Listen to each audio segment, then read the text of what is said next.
கர்த்தருடைய பரிசுத்த நாமம் மகிமைப்படுவதாக. இந்த காலை வேளையில கூட கர்த்தருடைய வார்த்தையை கேட்க வந்திருக்கிற ஒவ்வொருவரையும் இயேசு கிறிஸ்துவின் இணையற்ற நாமத்தினாலே உங்களை வாழ்த்தி வரவேற்கிறேன். இந்த நாள் அவனுடைய சமூகத்திலே நான் காத்திருந்து ஜெபித்த பொழுது அவர் என்னோடு கூட பேசின வார்த்தையை நான் உங்களோடு கூட பகிர்ந்து கொண்டு உங்களுக்காய் ஜெபிக்க விரும்புகிறேன்.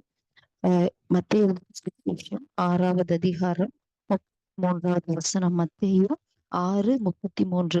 முதலாவது தேவனுடைய ராஜ்யத்தையும் அவருடைய நீதியையும் தேடுங்கள், அப்பொழுது இவைகள் எல்லாம் உங்களுக்கு கூட கொடுக்கப்படும். முதலாவது தேவனுடைய ராஜ்யத்தையும் நீதியையும் அவருடைய நீதியையும் தேடுங்கள், அப்பொழுது இவைகள் எல்லாம் உங்களுக்கு கூட கொடுக்கப்படும். நம்ம அதிகம் தியானித்த பகுதி. நம்ம நிறைய இது குறித்து இந்த வசனங்களை நம்ம சண்டே ஸ்கூல்ல கேட்டிருப்போம், நிறைய போஸ்டர்ல பார்த்திருப்போம். நிறைய இந்த வார்த்தைகள் ரொம்ப பரிச்சயமான வசனங்கள் நமக்கு. இந்த வசனத்திலிருந்து கர்த்தர் நம்மோட கூட can you give the importance to God, ஒரு முக்கியத்துவத்தை தேவனுக்காக உங்க வாழ்க்கையில கொடுக்க முடிகிறதா அப்படிங்கிற ஒரு தலைப்பின் கீழே கர்த்தர் என்னோடு கூட பேசினாங்க. அதை நான் உங்களோடு கூட பகிர்ந்து கொள்ளும்படி விரும்புகிறேன். நம்மளுடைய வாழ்க்கையில எத்தனையோ காரியங்களுக்கு நம்ம முக்கியத்துவம் கொடுக்கிறோம். நம்ம தேவனுக்கு முக்கியத்துவம் கொடுக்கிறோமா? நம்ம நம்ம வாழ்ற இடத்துல, நம்ம படிக்கிற இடத்துல, வேலை செய்யற இடத்துல, இப்படி நம்மளுடைய எல்லா சரௌண்டிங்ஸ்லயும் நம்ம தேவனுக்கு முக்கியத்துவம் கொடுக்கிறவர்களாய் நம்ம இருக்கிறோமா அப்படிங்கிறத நம்ம பார்ப்போம். இன்னைக்கு முக்கியத்துவம் அல்லாத எத்தனையோ காரியங்கள் நம்ம வாழ்க்கையில வந்து விட்டதுனால, அத கூட கொடுக்கப்படுகிற எத்தனையோ காரியங்கள் மேல நம்மளுடைய கவனம் போனதுனால, அதுக்கு நம்ம ப்ரிஃபரன்ஸ் கொடுத்ததுனால இன்னைக்கு முக்கியத்துவம் கொடுக்க வேண்டிய காரியங்கள் நம்ம வாழ்க்கையில முக்கியம் இல்லாம போயிடுச்சு. அதனால இன்னைக்கு இசப்பா நம்மோடு கூட பேசுறாங்க. நம்ம யாருக்கு அந்த இம்பார்ட்டன்ஸ கொடுக்கணும் அப்படின்னா, அவர் சமூகத்துக்கு, அவரோட நடக்கிறதுக்கு, அவருடைய பிரசன்னத்துக்கு. ஒரே ஒரு சின்ன ஒரு டெஸ்ட் நம்மளுக்கு நம்மளே வச்சுக்கிட்டோம்னா, நம்ம யாருக்கு முக்கியத்துவம் கொடுக்கிறோம் என்பது நமக்கு தெரிந்துடும். நம்ம தூங்கிட்டு இருக்கோம், கண்ணை முழிக்கிறோம், எந்திரிச்ச உடனே எந்திரிச்ச உடனே நம்ம யாருக்கு, நம்ம யார்கிட்ட போறோம்? நமக்கு ஒரு கஷ்டம்னா நம்ம யார்கிட்ட உடனே போறோம்? நமக்கு ஒரு தேவை அப்படின்னா நம்ம யார்கிட்ட போறோம்? நமக்கு ஒரு ஒரு ரொம்ப கம்ஃபர்ட்லெஸ்ஸா இருக்கிறோம், நம்மள நம்ம கவலைகளை நம்ம யார்கிட்ட போய் சொல்றோம்? இந்த இடத்துல எல்லாம் தான் நமக்கு நம்ம யாருக்கு முக்கியத்துவம் கொடுக்கிறோம் என்பதை நம்ம தெளிவாக புரிந்து கொள்ள முடியும். நான் அப்படி ஆண்டவர்கிட்ட கேட்டுட்டே இருந்தேன், ஆண்டவரே உங்களுக்கு முக்கியத்துவம் கொடுக்கணும்னு தான் ஆசை. ஆனா இப்படி உங்களுக்கு முக்கியத்துவம் கொடுக்க முடியாதபடிக்கு எத்தனையோ காரியங்கள் உள்ள வந்துருதேப்பா அப்படின்னு சொல்லி கேட்டுட்டே இருக்கும் பொழுது எனக்கு ஆண்டவர் இப்படி இப்படியான ஒரு கேள்விக்கு என்ன பதில ஆண்டவர் வச்சிருக்கிறாருன்னு சொல்லி ஆண்டவர்கிட்ட ஜெபிச்சு கேட்டுட்டே இருக்கும்போது இசப்பா சொன்னாங்க, ஒரு ஒரு ஒரு ஒரு ஆளே நீங்க வந்து ரொம்ப உங்களுக்கு பரிச்சயப்பட்ட ஆள், நீங்க உங்களுக்கு எப்பவுமே இம்பார்ட்டன்ஸ் கொடுத்துட்டே இருக்கீங்க, அவங்க உங்க கூடவே இருக்கிறாங்க. இது வந்து நான் உங்களுக்கு நீங்க முக்கியத்துவம் கொடுக்க கூடாத இம்பார்ட்டன்ஸ்லெஸ்ஸான சில காரியங்களுக்கு நீங்க முக்கியத்துவம் கொடுத்துட்டு இருக்கிறீங்கன்னு வச்சுக்கோங்களேன். அந்த காரியம் உங்க கூடவே இருக்குது. இப்ப இதை விட்டுட்டு நான் ஆண்டவருக்கு முக்கியத்துவம் கொடுக்கணும் அப்படின்னு நீங்க நினைக்கிறீங்கன்னா, அப்போ ஒரு ஒரு நபரே, உங்களுக்கு ரொம்ப பரிச்சயப்பட்ட நபரே நீங்க இம்பார்ட்டன்ஸ் கொடுக்கல அப்படின்னா அவங்கள விட்டு கொஞ்சம் கொஞ்சமா போயிடுவாங்க. ஒரு எந்த காரியத்துக்கு நம்ம அதிக இம்பார்ட்டன்ஸ் கொடுக்குறோமோ, அதிக இன்வெஸ்ட் பண்றோமோ, அதனால பலனையும் பார்ப்போம், அது நம்ம கூடயே இருக்கும். ஆனா நம்ம முக்கியத்துவம் கொடுக்காத காரியங்கள் தன்னாலே நம்மளை விட்டு லெஃப்ட் ஆகி அப்படியே போயிரும். அதான் ஆவியானவர் என்னோட கூட பேச ஆரம்பித்தாங்க இந்த வசனத்தின் மூலமா. முதலாவது நம்ம முக்கியத்துவம் கொடுக்க வேண்டிய காரியங்கள் என்னன்னா, அவரோட பிரசன்னத்துக்கு, அவரோட நடக்கிறதுக்கு, அவரோட உறவாடுறதுக்கு. இந்த 3 காரியத்துக்கு நம்ம அனுதினமும் முக்கியத்துவம் கொடுக்கணும்னு கர்த்தர் விரும்புகிறார். அப்ப ஆண்டவரே, சிலருக்கு எந்திரிச்சோன்னு பாத்தீங்கன்னா உடனே மொபைல் எடுப்பாங்க. எந்திரிச்சோன்னே உடனே ரெஃப்ரெஷ் ஆயிட்டு வேலை செய்ய ஓடுவாங்க. எந்திரிச்சோன்னே வேற ஏதாவது உலக காரியங்கள்ல தன்னை ஈடுபடுத்திக் கொள்வாங்க. ஆவியானவர் நமக்கு இந்த காலவேளையில நமக்கு நிறைய காரியங்களை கற்றுக் கொடுக்க விரும்புகிறாரு. When you give the importance to God, உங்க வாழ்க்கையில உங்களுடைய எல்லா பகுதிகளிலும் அவருக்கு இம்பார்ட்டன்ஸ் நீங்க கொடுக்குறீங்களா? உங்களை அப்படி கொடுக்க முடிகிறதா? இந்த வார்த்தைகள் எல்லாவற்றையும் லெட் அசெம்பிள் ourselves, நம்மள அசெம்பிள் பண்ணுவதற்கு, நம்மள ஸ்ட்ரக்சர் ஆகி கிடக்குற நம்ம வாழ்க்கைய கரெக்டா அசெம்பிள் பண்ணுகிறதுக்கு ரொம்ப பிரயோஜனமா இருக்கு. நீங்க தேவனுக்கு முக்கியத்துவம் கொடுக்கும் பொழுது உங்களுக்கு எந்த காரியத்துக்கு நீங்க தேவையற்ற முக்கியத்துவம் கொடுக்குறீங்களோ அதை நீங்க விட்டுருவீங்க. இப்ப அவர் சமூகத்துக்கு தான் முக்கியத்துவம் கொடுப்பீங்க. அப்ப என்ன ஆகும்னா தன்னால அது உங்களை விட்டு விலகி போயிடும். ஒரு மனுஷனே நம்மளை தேடி வரும்போது நம்ம அவனுக்கு இம்பார்ட்டன்ஸ் கொடுக்கல, அவங்க கிட்ட பேசல, நம்ம அவாய்ட் பண்றோம்னு தெரிஞ்சா நம்மளை விட்டு விலகி அப்படியே கொஞ்சம் கொஞ்சமா விலகிடுவாங்க. எனக்கு அவங்க மரியாதையே கொடுக்கல, அவங்க என்கிட்ட பேசவே இல்லை. அப்படிதான் இந்த உலக காரியங்களையும் நம்ம கண்டுக்காம விடும் பொழுது, அதுக்கு பெரிய முக்கியத்துவம் கொடுக்காம இருக்கும் பொழுது அது நம்மளை விட்டு தன்னாலே விலகி போயிடும். அதுக்கு மாறாக நம்ம யாருக்கு அதிக முக்கியத்துவம் கொடுக்கணும்னா அவர் சமூகத்துக்கு, அவருடைய பிரசன்னத்துல. அதனால ஆண்டவர் எப்படி விரும்புறாருன்னா அவரோடு நடக்கிறவர்கள் அதிகாலை எழுந்தா என் பிள்ளை உடனே எந்திரிச்சோடனே என் சமூகத்துக்கு ஓடி வரணும்.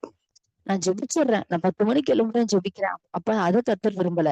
நீ 5 மணிக்கு எந்திரிக்கிறியா, 4 மணிக்கு எந்திரிக்கிறியா, எந்திரிச்ச உடனே உன் கண்கள் என்ன என்ன தேடுது, யார தேடுது, எதை தேடுது அப்படின்னு கர்த்தர் ஆவலா விரும்புகிறார், ஆசையா விரும்புகிறார். நம்ம இறுதிய கதவை தட்டி ஒவ்வொரு நாளும் அவர் அவர் வெயிட் பண்றாரு. சமூகத்துக்கு நம்ம சமூகத்துக்கு அவரை நம்மளோட இறுதிய கதவை அவர் தட்டுறார். நம்ம சமூகத்துல அமரும் பொழுதெல்லாம் அவர் வெயிட் பண்றாரு, நம்ம எப்ப திறப்போம், நம்ம திறக்கிறவர்களுக்கு ஒப்பாக இருக்கிறோம் அப்படின்னு சொல்லி வெயிட் பண்றாரு. அதனால நம்ம என்ன பண்ணணும், 3 காரியம் சொன்னேன். ஒண்ணு, அவரோடு கூட நடக்கிறவர்களா இருக்கணும். Walk with him in the valley, அவரோடு கூட எல்லா சூழ்நிலைகளிலும் நடக்கிறவர்களாக. 2வது, invest your time in the presence of God, அவர் சமூகத்திலே அவர் பிரசனத்திலே உங்கள் நேரத்தை விதைக்கிறவர்களாக நீங்க இருங்க.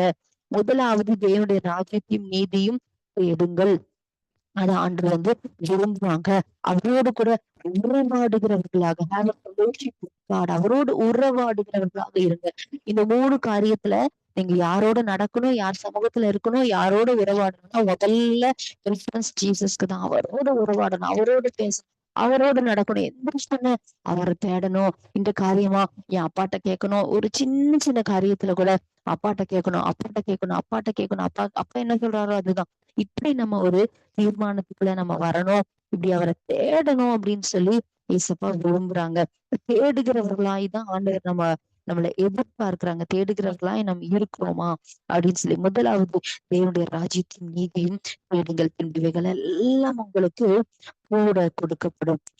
நம்ம இங்க எல்லாருமே நல்லா ஜெபிக்கிறவங்க தான், தேடிக்கொண்டிருக்கிறவங்க தான். ஆனாலும் கூட கர்த்தர் இப்படி சொல்றாரு அப்படின்னு சொன்னா நம்ம இன்னும் அவரை நேசிக்கணும்னு கர்த்தர் விரும்புகிறாரு, இன்னும் அவரோட கூட உறவாடணும்னு விரும்புறாரு. நீங்க உன்னத பாட்டு 5வது அதிகாரத்தை எடுத்து வாசித்தீங்கன்னா, உன்னத பாட்டு 5வது அதிகாரம், இங்க ஆஹ் இங்க ஒரு ஸ்திரீயை குறித்து, சூலமித்தி அப்படிங்கிற ஸ்திரீயை குறித்து சொல்லப்பட்டிருக்கோம். உன்னத பாட்டு 5வது அதிகாரத்துல இந்த ஸ்திரீ எப்படிப்பட்ட ஸ்திரீனா, தேவன் இவளுடைய நேசர், இவள் நேசருடையவள் அப்படிங்கிற மாதிரி ஒரு இன்டிமெசி ஆண்டவருக்கு எழுப்பு இருக்கு. இப்போ இவன் முதலாவது யாரை தேடுவோம், தேவனுடைய ராஜ்யத்தை. யாருக்கிட்ட உடனே போன் எடுக்கணும், அவர்கிட்ட யாருக்கிட்ட உடனே ஓடணும், ஆண்டவர் கூப்பிட்டு அவரோடு கூட நெருங்கி இருக்கிறவர்களை அவர் தேடுறாரு. அவரோடு கூட உறவாடுகிறதுக்கு தேடுறாரு, அவரோடு நடக்கிறதுக்கு தேடுறாரு, அவரோட ஏக்கத்தை சொல்றதுக்கு தேடுறாரு.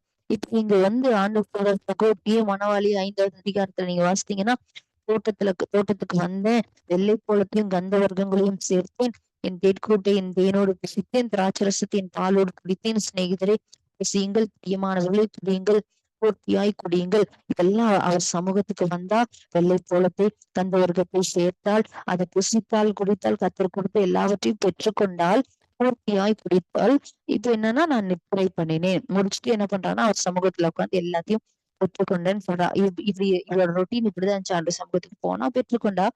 இப்போ நித்திரை பண்ணினால் என் இருதயமோ வைத்திருந்தது. பெட்ல படுத்துட்டே இருக்கா, நான் இருதயம் வைத்திருக்கிறது. இப்போ நேசரின் சத்தத்தை கேட்கிற, தட்டுகிற அந்த கதவை தட்டுகிற அந்த சத்தத்தை கேட்கிற புறாவே, உத்தமையே, சகோதரியே, பிரியமே, கதவை திற, என்னோட தலைமையில் இரவின் பெய்யும் பனியினால் நனைந்திருக்கிறது அப்படின்னு சொல்லி அன்று நேசர் சொல்றாரு. கதவை தட்டின்னு சொல்றாரு, ஏமா கதவை தர, நான் வெளியில பனியில நனைஞ்சிருக்கிறேன், என் தலைமயிரெல்லாம் பனியில நனைஞ்சிருக்கிறது, அதனால நீ கதவை தர, நான் உள்ள வர விரும்புறேன் அப்படின்னு சொல்லும் பொழுது அவர் ஒரு வார்த்தை சொல்றான், என் வஸ்திரத்தை கலற்றி போட்டேன்.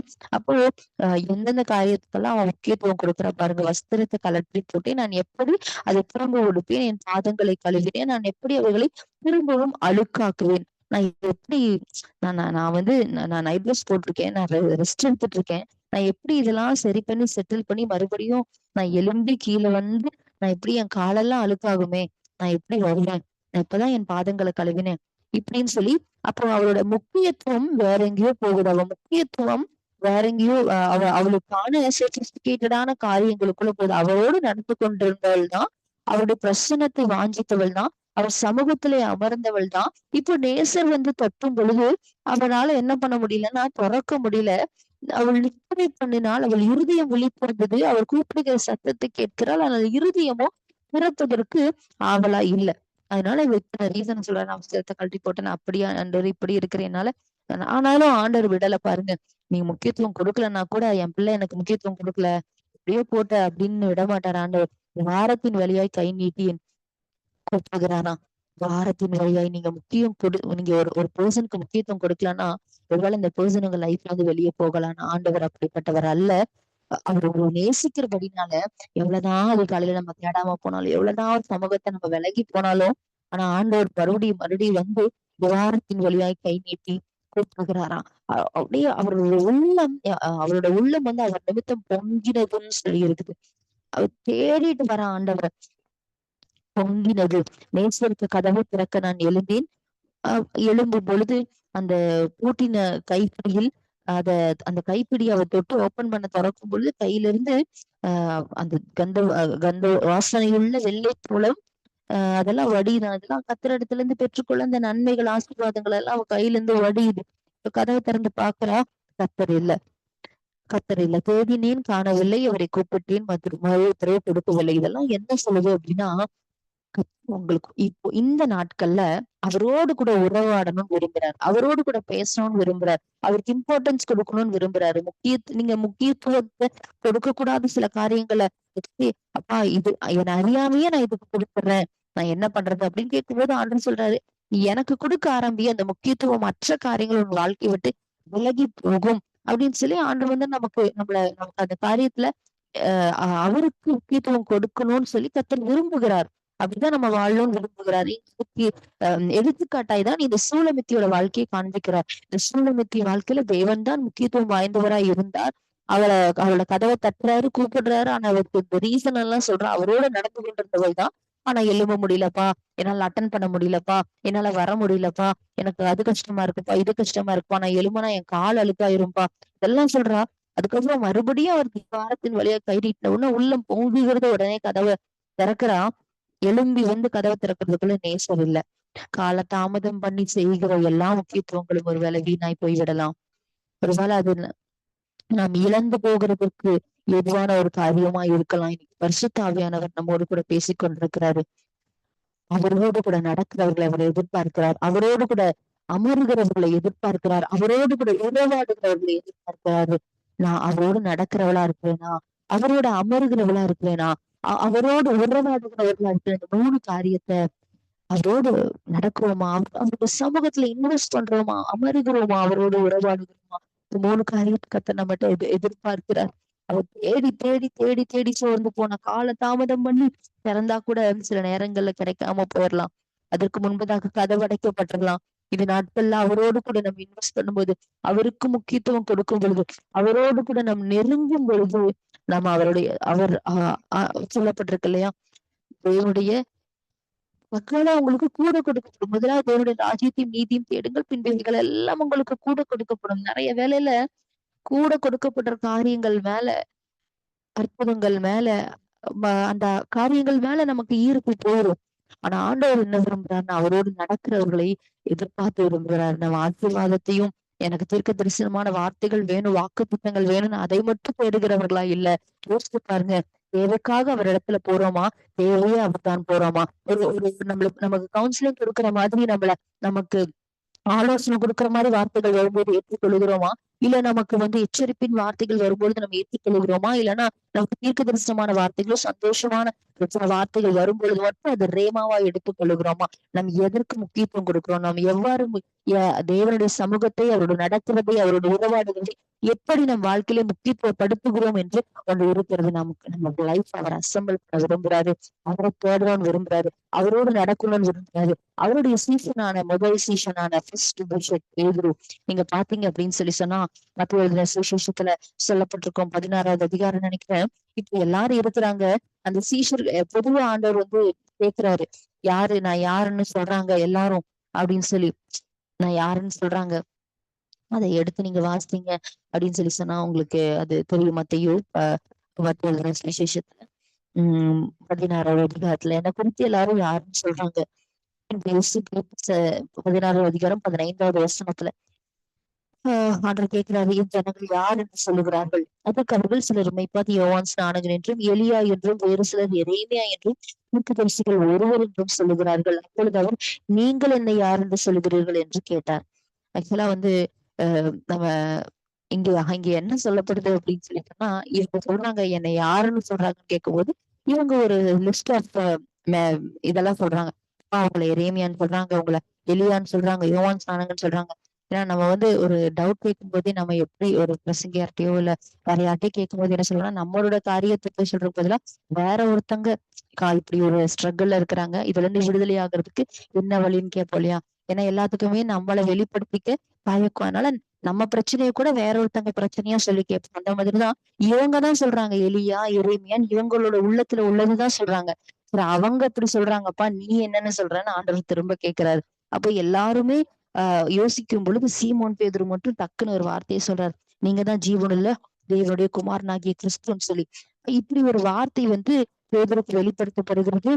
இப்படி இப்படி எல்லாம் தேவனை தெரிந்து கொண்ட ஒரு மனுஷன்தான், தேவனோடு கூட நடந்தவர் தான், தேவன் செய்த அற்புதங்களை பார்த்தவர் தான், தேவனுடைய அற்புத அடையாளங்களை கூட இருந்து பார்த்தவர் தான். ஒரு சுச்சுவேஷன்ல மறுதலித்து போற மாதிரி சூழ்நிலைகள் வந்தா கூட மறுபடியும் தேவனுடைய அன்பை பிடித்து மனம் கசந்து அழுது அவர் சமூகத்துல வந்து ரிகன்சில் ஆகி மேல எழுந்து வரார். இப்போ வந்து இந்த இவர் தேவனோட நடந்த நாட்கள்ல நான் என்ன சொன்னேன்னா, இவருக்கு முக்கியத்துவமா நிறைய காரியங்கள் இருந்தது. நிறைய காரியங்கள் இருந்தது. ஆனாலும் தேவனை முக்கியத்துவப்படுத்த தேவனிடத்துல முக்கியத்துவம் வாய்ந்து இருக்கிறாங்க. அவருக்கும் இம்பார்ட்டன்ஸ் கொடுக்குறாங்க. அவங்க தேவைகளுக்கும் இம்பார்ட்டன்ஸ் கொடுக்குறாங்க. ஏன்னா லூக்கா 5வது அதிகாரத்துல பேதுருவுக்கு எதுதான் முக்கியமா இருந்துச்சுன்னா, எனக்கு வலைய போட்டேன், எனக்கு மீன் இல்ல, நான் வெறுமையா இருக்கிறேன், என்னுடைய தொழில ஆசீர்வாதம் இல்லை, இது மட்டும்தான் முக்கியத்துவமா இருந்தது. ஆனா என்னைக்கு வலைய போட்டது அவனை மனுஷனை பிடிக்க அழைத்தாரோ அப்ப அவனுக்கு எதுதான் முக்கியத்துவமா மாறி இருக்கணும்னா, ஆத்மாக்களை பிடிக்கிறதுதான். அப்ப ஆண்டவர் ஆத்மாக்களை பிடிக்கிற அந்த அந்த ஒரு காரியத்தை சொல்லி, இப்ப அவங்கள எல்லாம் நான் தேவராஜ்யத்துக்கு அழைத்து கொண்டு போவதுக்கு தான் நான் இங்க வந்திருக்கிறேன். ஆனா எனக்கு ஒரு பாதை இருக்கிறது. நான் இப்படி என்னை சிலுவையில அடிப்பாங்க, நான் இப்ப பரவேறி போவேன், இப்படி நான் மரித்து 3ஆம் நாள் இதெல்லாம் சொல்லும் பொழுது இவரால ஏற்றுக்கொள்ள முடியல. உடனே கூட்டி கொடுத்து கடிந்து கொள்கிறார். என்னன்னா, இவர் இல்லைன்னா நான் என்ன போனோம், எங்க லைஃப் என்ன? அப்ப இவங்களுடைய முக்கியத்துவம் வேற எங்கேயோ இருக்கிறது. இப்படி இப்படி இருந்த ஒரு பேதுருதான் தேவனோடு நடந்தவங்கதான், தேவன் செஞ்ச அற்புதங்கள் அடையாளங்கள்லாம் பார்த்தவங்கதான் ஒரு ஸ்டேஜ்ல தேவனை விட்டுட்டு தங்களுக்குரிய காரியங்களுக்காக அவ எப்படி சொன்னால, நான் வஸ்திரத்தை கழட்டுவேன், நான் எப்படி எழும்புவேன், ஐயோ நீங்க இல்லைன்னா நான் என்ன பண்ணுவேன் அப்படின்னு பேதுரு யோசிக்கிறாரு. ஆண்டவர் இல்லைன்னா நான் என்ன பண்ணுவேன், அவர் இல்லைன்னா சாப்பிடுறதுக்கு என்ன பண்ணுவோம், அவர் இல்லைன்னா ஊழியம் எப்படி செய்வோம்னு யோசிக்கல. சாப்பிடுறதுக்கு என்ன பண்ணுவோம், வாழ்க்கை என்ன ஆகும், அது கிடைக்குமா இது கிடைக்குமா, அவர் இல்லைன்னா எங்களுக்கு இப்படி எல்லாம் நாங்க ஒரு ஊருக்குள்ள போய் இப்படி கௌரவமா இப்படி இருக்க முடியுமா, இப்படிப்பட்ட காரியங்கள் தான் பேதுருக்குள்ள இருந்துச்சு. அப்ப ஆண்டவர் மரித்து அவரை மரித்து தரைமேறி போறதை பார்த்திருப்பாங்க. அவருடைய எல்லாத்தையும் பார்த்தவங்க அவங்க என்ன பண்றாங்க பாருங்க. யோவான் எழுதின சுவிசேஷத்துல 21வது அதிகாரத்துல நீங்க பாத்தீங்கன்னா, ஏசப்பா வந்து திபேரியா கடற்கரையில வந்து நிற்கிறார். ஈஸ்வருக்கு தம்மை வெளிப்படுத்துகிறார். ஏன் அதை வெளிப்படுத்துறாருன்னா, அவங்களுடைய முக்கியத்துவங்கள் வந்து வேற எங்கேயோ போயிடுச்சு. அதனால அவர்களுக்கு இடத்துல மறுபடியும் வெளிப்படுத்துறார் தன்னை. லூக்கா 5வது அதிகாரத்துல வெளிப்படுத்திதான் பேதுருவை அழைக்கிறார். அவரோடு நடக்கிறார். அவர் செய்த காரியங்கள், அற்புதங்கள், அடையாளங்கள் எல்லாம் பாக்குறாரு. அவரோடு நடக்கிறாரு. அவர் சமூகத்துல வந்து இன்வெஸ்ட் பண்ணல டைம், அவரோட ஃபெலோஷிப் இல்ல. அதனால என்ன ஆயிடுச்சு அப்படின்னா, முதலாவது தேவனுடைய ராஜ்யத்தையும் நீதியும் தேடினாதானே மற்றவர்கள் எல்லாம் கூட கொடுக்கப்படும். இது கூட கொடுக்கப்படுகிற காரியத்தின் மேல முக்கியத்துவம் வந்ததுனால தேவ சமூகத்தை இழந்து, தேவ பிரசன்னத்தை இழந்து இப்ப மறுபடியும் பழைய தொழிலுக்கே போகலாம், அப்படி மீன் பிடிக்க போலான்னு 10 பேர் வேணும்னே இழுத்துட்டு வேற போறாரு. அங்க போய் மீன் பிடிக்க போலாம். ஆனா ஆண்டவர் பாருங்க, அந்த ஸ்திரீயும் அந்த சூலமித்தியும் கதவை அடைச்சிருக்கும் பொழுது, நீ அடைச்சே இரு, நீ திறக்காட்டி பரவாயில்லன்னு சொல்லல, வாரத்தின் வழியாய் கை நீட்டுகிறார். இங்கேயும் நீ முக்கியத்துவம் கொடுக்காட்டினா போ, நீ என்னவோ பண்ணுன்னு சொல்லல. நீ இல்லைன்னா எத்தனையோ சீசன் அந்த மாதிரி மனுஷன் சொல்லுவான். அன்று சொல்ல மாட்டார். அவளுடைய துவாரத்தின் வழியா, கதவு துவாரத்தின் வழியா கை நீட்டினார்னா, இங்க இழந்த இந்த பேதுருவை மீட்டுக் கொள்வதற்கு திபேரியா கடல்ல வந்து நிற்கிறாரு. இந்த காலவெளியில இந்த வார்த்தை கேட்டுக் கொண்டிருக்கிற உங்களோட ஆவியானவர் சொல்லுகிறாரு, ஒருவேளை தேவனுக்கு முக்கியத்துவம் கொடுக்காம உலக காரியங்களுக்கு, உலக கவலைகளுக்கு, உலக எண்ணங்களுக்கு முக்கியத்துவம் கொடுத்து இந்த தேவனுடைய பிள்ளைதான், அவரோடு நடக்கிறவர்தான், ஆனா ஆனா இந்த நீங்க சொன்ன இந்த 3 காரியம் அவரோட நடக்கிறதுக்கு நான் முக்கியத்துவம் கொடுக்கலாம் நிறைய நேரம். அவரோட சமூகத்துல அமருகிறதுக்கு நான் அநேக நேரம் முக்கியத்துவம் கொடுக்கல. அவரோட உறவாடுறதுக்கு நான் அநேக நேரம் முக்கியத்துவம் கொடுக்கல. நீங்க சொல்லுவீங்கன்னா இன்னைக்கு அந்த ஸ்திரியோடைய, அந்த சூலமித்தியோடைய அந்த கதவுகள் துவாரத்தின் வழியாய் அந்த கையை நீட்டி அவளை அழைத்தவர், இந்த இந்த பேதுருவை அழைப்பதற்கு திபேரியா கடற்கரையில வந்து நின்னவர் இந்த காலவெளியில நம்ம வீட்டிலேயே வந்து நிற்கிறார். நம்ம வாசல் அருகே வந்து நிற்கிறார். நம் இறுதிய கதவை தட்டுகிறார். நம்ம தாமதிக்காம திறந்தோம்னா அவர் பிரசனத்துக்குள்ள போக முடியும். அவரோடு நடக்கிறவர்களாம், அவரோடு சஞ்சரிக்கிறவர்களாம், அவர் சமூகத்துல அவர் பிரசனத்தை பெற்றுக்கொள்கிறவர்களா, இன்வெஸ்ட் பண்ணுகிறவர்களா, ஃபெலோஷிப்ல இருக்கிறவர்கள கர்த்தர் தேடுகிறார். அவர்கள்கிட்டதான் ஆண்டு என்ன கேட்பார் தெரியுங்களா? யோவான் எழுதின சுவிசேஷம் 21வது அதிகாரத்துல நீங்க எடுத்து பார்த்தீங்கன்னா 15வது வசனம், ஆட்டுக்குட்டிகளை மேய்ப்பாயாக. நீ என்னை நேசிக்கிறியா பேதுருவே? நீ என்னை நேசிக்கிறியா? என்னை நேசிக்கிறியா? நேசிக்கிறேன்றதை கண்டுபிடிக்கிறது அவ்வளவு வருடங்கள் ஆயிடுது. நேசிக்கிறியான்னு கேட்டு ஆண்டவர் எப்போ இதெல்லாம் அவன் அவன் அவன் பாருங்க, முக்கியத்துவம் ஆண்டவருக்கு ரொம்ப இம்பார்ட்டன்ஸ் கொடுத்து அந்நிய பாஷையெல்லாம் பேச அபிஷேகம் எல்லாம் பெற்றுக்கூட அவரோட நடந்துகிட்டு இருக்கும்போது வந்து சொல்லல, அவரோட நடக்கவே ஆரம்பிக்கல, அவரை தேடவே இல்லை, விட்டுட்டு போன பழைய வலையை எடுத்துட்டு போறான், மறந்து போறான். அவர் சமூகத்தை விட்டு தூரமா போனவனை, இழந்து போனவனை தேடி திபேரியா கடற்கரைக்கு போய் அவன் வருவான்னு சொல்லி அந்த மீனை பொறிச்சு ஆயத்தமா வச்சு அவனுக்காக வெயிட் பண்ணி சித்தத்தை சொல்லணும்னு காத்திருக்கிற தேவன் எவ்வளவு அன்பான தேவன். இன்னைக்கும் உங்க லைஃப்ல நீங்க எத்தனையோ காரியங்களுக்கு ஐயோ காலையில இருந்துச்சு அதை செய்யணும், இதை செய்யணும், அதை பண்ணணும், இது பண்ணணும் முக்கியத்துவம் கொடுக்குறோமே, அதுக்கு நேரத்தை ஒதுக்கணும், இதுக்கு நேரத்தை கொடுக்கணும்னு நினைக்கிறோமே, பிள்ளைகளுக்கு நேரத்தை கொடுக்கணும், கணவன் மனைவிக்கு நேரத்தை கொடுக்கணும், இல்ல வேலைக்கு, அந்த எத்தனையோ காரியங்களுக்கு நம்ம நேரத்தை கொடுக்கணும். ஆண்டவருடைய சமூகத்துக்கு, ஆண்டோடைய பிரச்சனத்துக்கு, அவரோடு கூட நடக்கிறவருக்கு. ஏன்னா ஏனோக்கு குடும்பம் இருந்தது, ஆனா குடும்பத்தின் நடுவுலதான் வந்து சஞ்சரிக்கிறவனா இருந்தான். இன்னைக்கு என் குடும்பம் இருக்கு, எனக்கு வாழ்க்கை இருக்கு, அதனால என்னால என் தேவனுக்கு கொடுக்க முடியாதுன்னு அர்த்தம் இல்ல. அவருக்கு கொடுக்கிறவர்களை கர்த்தர் தேடுகிறாரு. எபோராளுக்கு ஃபேமிலி இருந்துச்சு, ஆனா அதன் மத்தியில்தான் அவள் நியாயம் விசாரித்துக் கொண்டிருந்தாள். இன்னைக்கு முக்கியத்துவம் யாருக்கு கொடுக்குறீங்க? அவர் சமூகத்துக்கு, அவர் பிரசன்னத்துக்கு, அவருடைய வார்த்தைக்கு, அவரோடு உறவாடுகிறதுக்கு முக்கியத்துவம் கொடுக்கிற நபர்களை கர்த்தர் தேடுகிறாரு. நான் கொடுப்பேன், என்னைக்காவது எனக்கு அற்புதம் நடக்கும், அப்படி இல்ல அற்புதத்தை விட்டுருங்க, அவர் அற்புதரை மட்டும் நோக்கி பாருங்க, அவருக்கு மட்டும் முக்கியத்துவம் கொடுத்துக்கிட்டே இருங்க. யாரு இருந்தாலும் இல்லாட்டியும் என் ஆண்டவருக்காய் அவரை தேடி அவரோட சமூகத்துல அவரோடு நடக்கிறதுக்கு என்ன பிரச்சனை வந்தாலும் நான் அவருக்காக நிப்பேன்னு மட்டும் நீங்க நின்று பாருங்க. அவருக்கு உங்களை விளக்கவே முடியாது. உங்களை தேடி திபேரியால வந்து நிற்பார். உங்களை தேடி நீங்க எங்க போனாலும் வந்து நிற்பார். உங்களை எழுப்பி அவருடைய ஆடுகளை மேய்க்கிறதுக்கும் அவருடைய ஸ்தானத்துல அவர் உங்களுக்கு வைத்திருக்கிற ஸ்தானத்துல நிறுத்துற வரைக்கும் அவர் உங்களுக்கு விட்டு கொடுக்கவே மாட்டார். நீங்க நிறைய பேர் அப்படி விரும்புறாரு. ஏசப்பா, ஆண்டவர் உங்களை பார்த்து கேட்கல, நீங்க என்ன நேசிக்கிறியா பேதுருவே? நீங்க என்ன நேசிக்கிறியான்னு கேட்ட மாதிரி உங்களை பார்த்து கேட்கிறாருங்க. என்ன நேசிக்கிறியா? ஐயோ ஓடி ஓடி உனக்கு கொஞ்சம் பாடுறியே, இருக்கிறியா? என்ன நேசிக்கிறியா? என் மேல இருக்கிற நேசத்தினாலதான் இதை செய்றியா? என் மேல இருக்கிற அன்பினாலதான் இதை செய்றியா? அப்படின்னு சொல்லி கத்த நம்மளை பார்த்து கேட்கிறாரப்பா. வேற எதுவுமே வேண்டாம்ப்பா, எனக்கு உங்க நேசம் மட்டும் போதும்பா. உன்னோடு சஞ்சரிக்கிறவனா, உங்க சமூகத்துல அமருகிறவனா, உன்னோடு நடக்கிற ஒரு வாழ்க்கை எனக்கு வேணும்ப்பா. கேட்பீங்களா?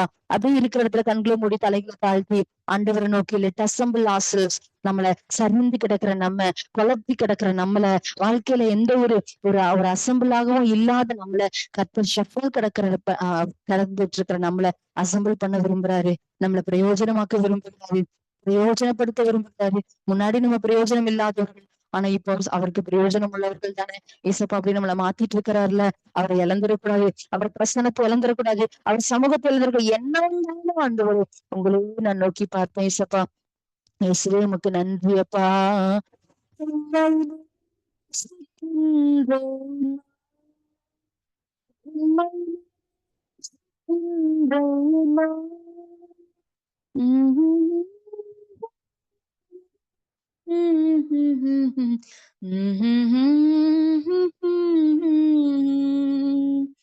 உம்மை நேசிக்கின்றேன் நான், உம்மை நேசிக்கின்றேன் நான், கல்வாரி காட்சியிலே காட்சியை கண்ட பின்னும் நேசியாமல் இருப்பேனோ?